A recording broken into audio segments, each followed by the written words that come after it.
तो जैसे ही इस कहानी की शुरुआत होती है, हमें एक लड़का दिखाया जाता है जिसका नाम होता है मैक्स, और वो एक फाइटर था। मैक्स की कोई फैमिली नहीं थी, क्योंकि जब जमीन डिस्ट्रॉय हुई थी तब उसकी फैमिली मारी गई, तो इसीलिए वो अकेला ही इस बंजर जमीन पर सरवाइव कर रहा है। मैक्स देखता है कि वहाँ पर कुछ गाड़ियाँ हैं जो कि उसी की तरफ ही आ रही हैं। फिर मैक्स उन लोगों से बचने के लिए अपनी गाड़ी में बैठकर वहाँ से भाग रहा होता है, मगर थोड़ी दूर जाते ही वो लोग मैक्स को पकड़ लेते हैं। फिर वो मैक्स को प्रिजनर बनाकर अपने साथ एक जगह पर ले जा रहे होते हैं।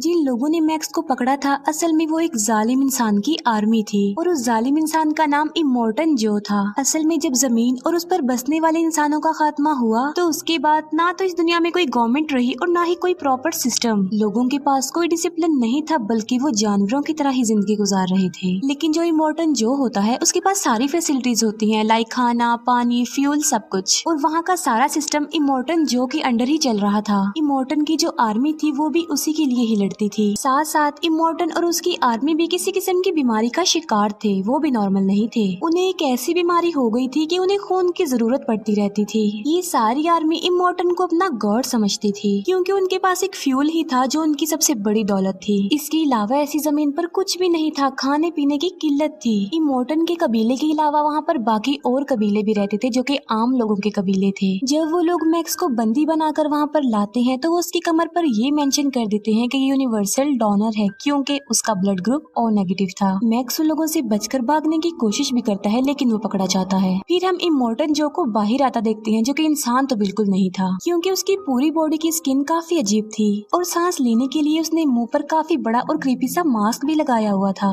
क्योंकि इमोर्टन का लीवर और लंग्स डिसेबल थे, इसी वजह से उसे सांस नहीं आता था। तो जैसे वो बाहर आता था, लोग उसके नाम के नारे लगाते थे। तब थोड़ी ही देर के लिए वो लोगों में पानी छोड़ता है, लोग पानी पर टूट पड़ते हैं, और जब इमोर्टन का दिल चाहता तो वो उस पानी को बंद भी कर देता था। इसके बाद हम एक फीमेल कैरेक्टर को देखते हैं जिसका नाम फिरोसा था। फिरोसा असल में इमोर्टन की बेटी थी, साथ साथ वो कमांडर भी थी इमोर्टन की आर्मी की। फिरोसा कोई डील करने के लिए करीबी इलाके में ही जा रही होती है अपने साथियों के साथ, क्योंकि काफी कुछ बदल चुका था और सरवाइव करना मुश्किल हो रहा था। इन लोगों ने अपनी गाड़ियों को जंग के लिए ही डिजाइन किया हुआ था। फिरोसा जो कि एक टैंक ट्रक चला रही होती है, बाकी उसके साथी उसे फॉलो कर रहे थे। प्लान के मुताबिक जहाँ पर फिरोसा ने जाना था, वो वहाँ पर तो नहीं जाती, बल्कि अपना रास्ता बदल लेती है।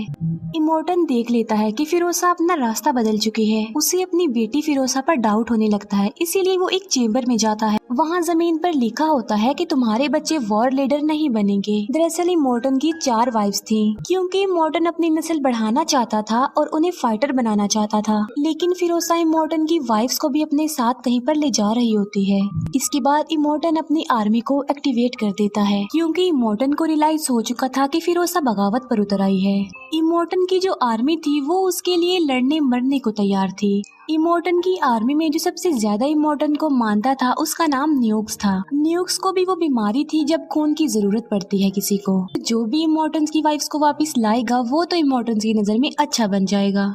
इसीलिए न्यूक्स यहाँ पर सबसे ज्यादा खुद को प्रूव करना चाहता था। यहाँ पर हम देखते हैं कि मैक्स का ब्लड न्यूक्स में ट्रांसफर हो पा रहा था। इस वजह से न्यूक्स काफी खुश था, क्योंकि उसे खून की जरूरत जो थी। इसी वजह से वो मैक्स को भी अपने साथ ही ले जाता है। वो मैक्स को गाड़ी के साथ बांधकर लेकर जा रहा था, और उसके फेस पर क्रीपी सा आयरन मास्क भी उसने लगा दिया था। इमोर्टन की आर्मी फिरोसा का पीछा करने लग जाती है। इन लोगों की जिंदगी का मकसद अब सिर्फ वॉर ही रह गया था। ये लोग जंग को काफी इंजॉय करते थे, इसीलिए जब भी ये लोग जंग पर जाते थे, वो म्यूजिक लगा कर जाते थे। साथ साथ उनके पास बहुत ही खतरनाक किस्म के वेपन्स भी होते थे। फिरोसा जब अपनी मंजिल की तरफ आगे बढ़ रही होती है, तब एक और कबीला उस पर अटैक कर देता है, क्योंकि जितने भी लोग वहाँ पर जंग करने आए थे, इस जंग के पीछे हर एक का अपना ही मकसद छुपा हुआ था। इमोर्टन अपनी वाइफ्स के लिए फिरोसा से जंग करना चाहता था, और वो कबीला उस टैंक के लिए जो कि फिरोसा के ट्रक पर लगा हुआ था, क्योंकि उसमें पेट्रोल जो था, जो उन लोगों की दौलत समझा जाता था। न्यूक्स अपनी गाड़ी को काफी तेज चलाता है, और देखते ही देखते वो फिरोसा के करीब भी पहुंच जाता है, लेकिन फिरोसा उसकी गाड़ी को हिट कर देती है। तभी डस्ट का एक बहुत बड़ा तूफान आ जाता है, जो कि उन लोगों की तरफ ही बढ़ रहा था। न्यूक्स जो कि फिरोसा के ट्रक के इतना करीब आ चुका था, क्योंकि फिरोसा को वो हर हाल में पकड़ना चाहता था। इवन वो सुसाइड बॉम्बर का यूज करने का भी सोचता है ताकि वहाँ पर ब्लास्ट हो और फिरोसा का ट्रक रुक जाए। ये लोग डस्ट के तूफान में ही आगे बढ़ जाते हैं। मैक्स को पता था कि ब्लास्ट की वजह से वो भी मारा जाएगा, इसीलिए वो न्यूक्स को ऐसा करने से मना करता है। तभी देखते ही देखते न्यूक्स की गाड़ी क्रैश हो जाती है। इसके बाद हम तूफान थम जाने के बाद का सीन देखते हैं कि मैक्स को होश आ गया है, लेकिन स्टिल उसके फेस पर वो आयरन मास्क लगा हुआ था, साथ साथ वो न्यूक्स से भी बंधा हुआ था। वो न्यूक्स को उठाता है और आगे बढ़ जाता है। वहीं पर मैक्स को फिरोसा का टैंक ट्रक खड़ा हुआ दिखाई देता है और वो उसी के पास जाता है। वहाँ पर वो इमोर्टन की वाइफ्स को देखता है। इमोर्टन की एक वाइफ प्रेग्नेंट होती है। मैक्स उन लोगों पर बंदूक तान देता है और उन्हें प्रिजनर बना लेता है। मैक्स सबसे पहले उनसे पानी की डिमांड करता है और वो लड़कियां उसे पानी वाला पाइप दे देती हैं। इसके बाद जिस चेन से मैक्स बंधा हुआ था वो उसे काटने के लिए उनसे कटर भी मांगता है। इमोर्टन की एक वाइफ मैक्स की हेल्प करती है। वो उस चेन को काटने की कोशिश करती है, लेकिन उसे कुछ नहीं हो पाता। फिरोसा देखती है कि इमोर्टन ने आसपास के लोगों को भी अपने साथ मिला लिया है और वो उसी की तरफ ही बढ़ रहा है। अब क्योंकि फिरोसा के पास टाइम नहीं था, वो यहाँ से निकलना चाहती थी, इसीलिए वो मैक्स पर अटैक कर देती है। मैक्स फिरोसा से मुकाबला करता है, उसे काफी मारता है। इसी दौरान न्यूक्स को होश आ जाती है और वो भी फिरोसा पर अटैक कर देता है। न्यूक्स मैक्स की हेल्प करते हुए एक कटर से उसकी चेन काट देता है। मैक्स फिरोसा का टैंक ट्रक लेकर वहाँ से भागने की कोशिश करता है, लेकिन थोड़ी दूर ही जाते ही वो टैंक ट्रक रुक जाता है और वो स्टार्ट ही नहीं हो रहा था। असल में फिरोसा ने अपने टैंक ट्रक में एक कोड लगाया हुआ था और उस कोड को हर थोड़ी देर बाद एक्टिवेट करने की जरूरत होती थी और तभी वो ट्रक चलता था और वो कोड सिर्फ और सिर्फ फिरोसा को पता था। इसीलिए वो सब लोग टैंक ट्रक की तरफ भागते हैं और मैक्स को ये सारी बात बता देते हैं। यहाँ पर मैक्स कहता है कि मैं सिर्फ फिरोसा को ही अपने साथ लेकर जाऊंगा, क्योंकि इमोर्टन अपनी वाइफ्स की वजह से उनका पीछा कर रहा है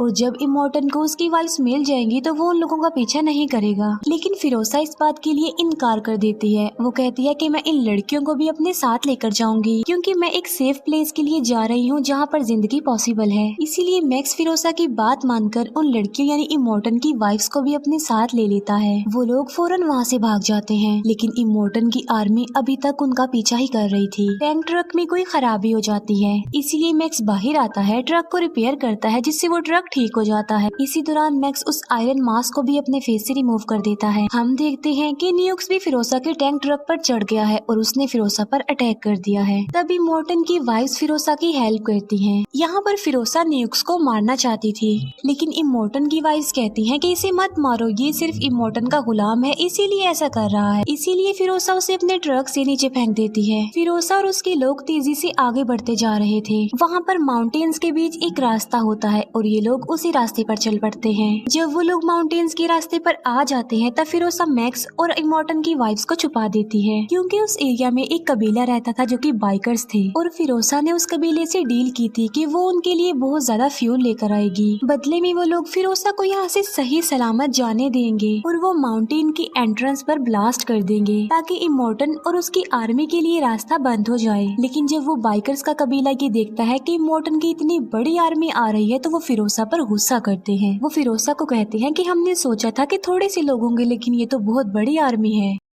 अब फिरोसा को अपनी डील यहाँ पर खतरे में पड़ती हुई नजर आ रही थी, इसीलिए वो मैक्स को पहले ही सब कुछ बता चुकी थी कि आगे क्या करना है और उसने मैक्स को वो सीक्रेट कोड भी बता दिया था। जब फिरोसा को खतरा महसूस होता है तो वो मैक्स को इशारा करती है कि वो वहाँ से भाग जाए। मैक्स बिल्कुल ऐसा ही करता है। वो टैंक ट्रक को लेकर वहाँ से भाग रहा होता है। जो बाइकर्स का कबीला होता है वो भी वहाँ पर ब्लास्ट कर रहे होते हैं, क्योंकि उन्हें अंदाजा हो चुका था कि इमोर्टन और उसके साथी एंटर होने वाले हैं उनके एरिया में। फिरोसा अपने टैंक ट्रक पर चढ़ने की कोशिश करती है, लेकिन एक बाइकर उस पर अटैक कर देता है, लेकिन फिर भी किसी तरह फिरोसा बच जाती है। अब इमोर्टन के लिए तो रास्ता ब्लॉक हो चुका था, लेकिन ये लोग अपनी मंजिल की तरफ आगे बढ़ रहे थे। लेकिन वो बाइकर्स फिरोसा का पीछा करते हैं, क्योंकि उन्हें पता चल चुका था कि फिरोसा के साथ कोई और भी है, जबकि फिरोसा ने कहा था कि सिर्फ वो ही अकेली यहाँ से बचकर जाएगी। इमोर्टन और उसकी आर्मी बंद रास्ते से ही आगे बढ़ने की कोशिश कर रही है। वहीं पर इमोर्टन न्यूक्स को देख लेता है और वो उससे भी अपने साथ शामिल कर लेता है, जबकि वो बाइकर्स फिरोसा और उसके साथियों का पीछा कर रहे थे उन्हें पकड़ने के लिए। वो बाइकर्स टैंक ट्रक में आग लगाने की कोशिश करते हैं, लेकिन फिरोसा और मैक्स उनका काफी मुकाबला करते हैं। इमोर्टन टैंक ट्रक के पास आकर फिरोसा को शूट करने वाला होता है, तभी वो प्रेग्नेंट लेडी इमोर्टन के सामने आ जाती है। अब क्योंकि वो इमोर्टन की बच्चे की माँ थी, इसीलिए इमोर्टन उसे कुछ नहीं कहता, उसे छोड़ देता है। अब न्यूक्स क्योंकि इमोर्टन के साथ था, इसीलिए वो फिरोसा के टैंक ट्रक पर चढ़ने की कोशिश करता है। अब न्यूक्स के हाथ पर एक चेन लगी हुई थी, जिसकी वजह से वो एक जगह पर अटक जाता है और उसके हाथ में एक गन भी थी वो भी गिर जाती है। इमोर्टन जब ये सब कुछ देखता है तो उसे काफी गुस्सा आ जाता है। उसी आर्मी में इमोर्टन का एक जायंट भी था जो कि असल में इमोर्टन का बेटा था। वो जायंट थ्रोअर वेपन से उन पर अटैक करता है और वो थ्रोअर जाकर सीधा टैंक ट्रक के स्टीयरिंग पर लगता है। थ्रोअर की वजह से स्टीयरिंग निकलने वाला हो जाता है, लेकिन तभी प्रेग्नेंट लेडी एक कटर से उस चेन को काट देती है जो कि थ्रोअर के साथ लगी हुई थी। अब ट्रक दोबारा से मैक्स के कंट्रोल में आ गया था, लेकिन वो प्रेग्नेंट लेडी बाहर ही गिर जाती है। पीछे से इमोर्टन की गाड़ी आ रही थी। अब क्योंकि वो प्रेग्नेंट लेडी को मारना नहीं चाहता था, इसीलिए वो अपना स्टीयरिंग घुमा लेता है। इमोर्टन अपनी प्रेग्नेंट वाइफ के लिए वहीं पर रुक जाता है, जबकि फिरोसा और उसके साथ ही आगे बढ़ जाते हैं। इमोर्टन की एक वाइफ पीछे आती है और वो वहाँ पर न्यूक्स को देखती है। न्यूक्स जो कि काफी अपसेट था और मायूस भी था कि उसने कुछ भी नहीं किया, लेकिन इमोर्टन की वाइफ न्यूक्स को रिलैक्स करती है, जिसकी वजह से न्यूक्स को काफी अच्छा फील होता है। अब न्यूक्स डिसाइड कर लेता है कि वो इन लड़कियों यानी इमोर्टन की वाइफ्स की हेल्प करेगा। रात को फिरोसा मैक्स को अपने मकसद के बारे में बताती है। फिरोसा मैक्स को बताती है कि जब मैं छोटी सी थी तो मैं एक ग्रीन एरिया में रहती थी। वो बताती है कि उस जगह पर ग्रीनरी थी, इसी वजह से उसका नाम ग्रीन एरिया था और वो वहाँ पर अपनी फैमिली के साथ रहती थी। लेकिन तभी वहाँ पर इमोर्टन ने अटैक कर दिया और वो फिरोसा को अपनी बेटी बनाकर अडॉप्ट करके अपने साथ ले आया। वो कहती है कि मैं वापस अपनी फैमिली के पास जाना चाहती हूँ ताकि मैं भी एक इंसानों वाली जिंदगी जीऊँ, क्योंकि यहाँ पर तो लोग किसी जानवर से कम जिंदगी नहीं गुजार रहे थे। फिर वो लोग ऐसी जमीन से गुजरते हैं जहाँ पर दलदल था, यानी वो सारी जमीन दलदल ही थी और वहाँ पर उनका टैंक ट्रक फंस जाता है। दूसरी तरफ इमोर्टन की आर्मी अभी भी इन लोगों का पीछा ही कर रही थी। इमोर्टन की प्रेग्नेंट बीवी मर चुकी थी। इमोर्टन का एक साथी चेक करता है तो वो देखता है कि इमोर्टन का बच्चा भी मर चुका है। अपने बच्चे को खो देने की वजह से काफी गुस्से में आ जाता है। इमोर्टन अपने जॉइंट बेटे से कहता है कि तुम्हारा एक भाई था जो कि मर गया। अब वो जॉइंट बेटा वहाँ पर चिल्ला चिल्ला कर सबको ये बता रहा होता है कि मेरा एक भाई था, अब वो मर चुका है। दूसरी तरफ टैंक ट्रक अभी तक दलदल में फंसा हुआ था और वो लोग उसे निकालने की कोशिश भी कर रहे थे, लेकिन वो कामयाब नहीं हो पाते। वहाँ पर एक सूखा हुआ ट्री भी था और न्यूक्स कहता है क्या पता हम इसकी मदद से अपने ट्रक को निकाल सके। वो लोग दिखते हैं कि इमोर्टन का एक करीबी साथी उन लोगों की तरफ बढ़ रहा है, इसीलिए मैक्स अपनी स्नाइपर गन से उन पर निशाना लगाता है, लेकिन उसका निशाना छूट जाता है। फिर उन पर फिरोसा निशाना लगाती है, जिसकी वजह से इमोर्टन के साथी की दोनों आंखें डैमेज हो जाती हैं और वो ब्लाइंड हो जाता है। लेकिन इमोर्टन का वो साथी फिर भी नहीं रुकता और फायरिंग करते हुए उनकी तरफ बढ़ रहा होता है। वो लोग टैंक ट्रक को दलदल से निकालने की काफी कोशिश करते हैं और इसमें कामयाब भी हो जाते हैं। उनका टैंक ट्रक दलदल से निकल जाता है और वो आगे बढ़ जाते हैं। फिर ये लोग एक ऐसी जगह पर पहुंच जाते हैं जहां पर एक टावर था और वहां पर एक लेडी हेल्प के लिए चिल्ला रही थी।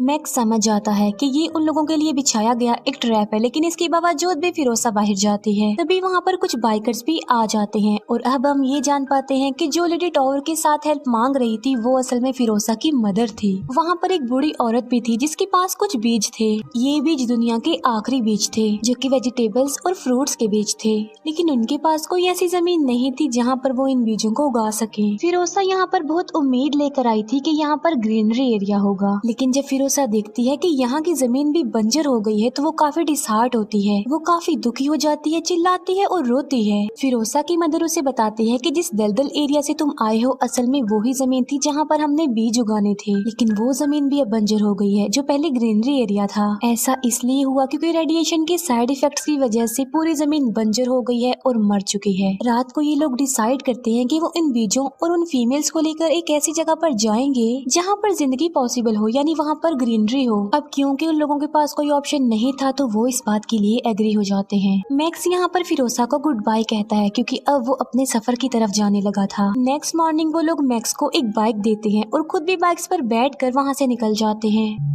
लेकिन फिर मैक्स को उसकी फैमिली के विजन्स आने लगते हैं जो ये कहना चाह रहे थे कि फिरोसा और उनके लोगों की हेल्प करो। तभी मैक्स का इरादा चेंज हो जाता है और वो बाइक पर बैठकर उन लोगों के पास आ जाता है। मैक्स फिरोसा को समझाता है कि अगर तुम नई जिंदगी का स्टार्ट लेना चाहती हो, ग्रीनरी एरिया को ढूंढ रही हो, तो तुम वापस उसी जगह पर चली जाओ जहाँ से तुम आई हो। लेकिन वहाँ पर तो इन लोगों को इमोर्टन की वजह से खतरा था, लेकिन फिर भी फिरोसा मैक्स की बातों पर यकीन करके इस बात के लिए एग्री हो जाती है। वो वापस उसी रास्ते पर चल देती है जहाँ से वो आई थी, यानी इमोर्टन के एरिया से। इमोर्टन को जब ये बात पता चलती है कि फिरोसा और वो लोग वापस जा रहे हैं तो वो एक बार फिर से उनका पीछा करने लग जाता है। फिर यहाँ इन लोगों के दरमियान जंग छिड़ जाती है। मैक्स इमोर्टन को मारने की कोशिश करता है। वो बूढ़ी औरत मारी जाती है जिसके पास बीज थे। फिर फिरोसा इमोर्टन के फेस पर लगा हुआ वो मास्क ही खींच लेती है। अब क्योंकि इमोर्टन का वो मास्क उसके फेस के साथ ही जुड़ा हुआ था, जिसकी वजह से उसका चेहरा और ज्यादा भयानक हो जाता है। मौके पर ही इमोर्टन की मौत हो जाती है। फिर यहाँ पर न्यूक्स खुद को सेक्रीफाइस कर देता है। वो अपनी गाड़ी को ही ब्लास्ट कर लेता है। इसी बीच फिरोसा भी काफी इंजर्ड हो जाती है, लेकिन वो अपने एरिया तक अब पहुँच चुकी थी। इमोर्टन की आर्मी को जब ये बात पता चलती है कि इमोर्टन मर चुका है तो वो काफी खुश हो जाते हैं। वो देखते हैं कि फिरोसा वापस आ गई है। इस बात से वो काफी हैरान रह जाते हैं और अब वो फिरोसा को अपना लीडर मान लेते हैं और उसे ऊपर ले आते हैं। फिर यहाँ पर मैक्स अपने रास्ते अपनी मंजिल के लिए आगे बढ़ जाता है और फिरोसा उसे जाता हुआ देखती है। फिर हमें उस जगह का एक एरिया दिखाया जाता है जहाँ पर ग्रीनरी थी। अब क्योंकि फिरोसा उनकी लीडर बन चुकी थी तो आगे जाके वो सब कुछ सही कर देगी। इसी के साथ ही ये मूवी यहीं पर एंड हो जाती है। Thank you for watching.